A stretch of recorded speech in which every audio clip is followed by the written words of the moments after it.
దేవుడు తన ప్రజలను బట్టి ఆయన రోషం తెచ్చుకుంటాడంట. చూడండి, కొన్నిసార్లు పిల్లల్ని తిడుతూ ఉన్నప్పుడు పేరెంట్స్ ఒక మాట వాడతారు, ఇన్ని తిట్లు తిడుతున్నా నీకు రోషన్ రావట్లేదా?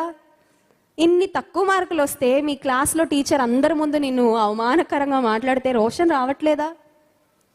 దేవుడు తన ప్రజల ఎడల తన ప్రజలను బట్టి ఆయన రోషం తెచ్చుకుంటాడంట. అంటే అర్థం ఏంటో తెలుసా?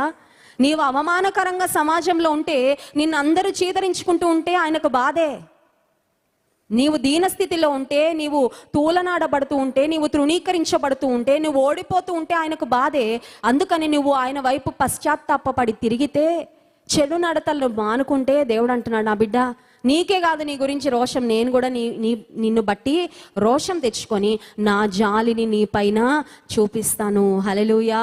మనల్ని ప్రేమించే దేవుడు ఎంత గొప్ప దేవుడు ఒకసారి ఆలోచించండి. మన గురించి కూడా ఆయన రోషం తెచ్చుకుంటాడంట. ఆయన ప్రజలు ఇబ్బందులలో ఉంటే ఆయన సంతోషించే దేవుడు కాదు. నువ్వు ఓడిపోతూ ఉంటే ఆయన సంతోషించే దేవుడు కాదు. నువ్వు అవమానకరమైన స్థితిలో ఉంటే నిన్ను చూసి ఆయన పోతే పోన్లే నువ్వు ఊరుకుండే దేవుడు కాదు. ఆయన నిన్ను బట్టి రోషం తెచ్చుకుంటాడు. కానీ మనం ఏం చేయాలంటే ఆయన సన్నిధిలో హృదయాలు చింపుకొని ప్రార్థన చేయాలి. ఈ ఉదయకాల సమయంలో దేవుని సన్నిధిలో హృదయం చింపుకొని ప్రార్థన చేద్దాం. పశ్చాత్తాపడి ప్రార్థన చేద్దాం. మనఃపూర్వకంగా ప్రార్థన చేద్దాం. దేవుడు ఖచ్చితంగా మన ప్రార్థనలు వింటాడు. మన కుటుంబాల్లో గొప్ప కార్యాలు జరిగిస్తాడు. ఆమేన్.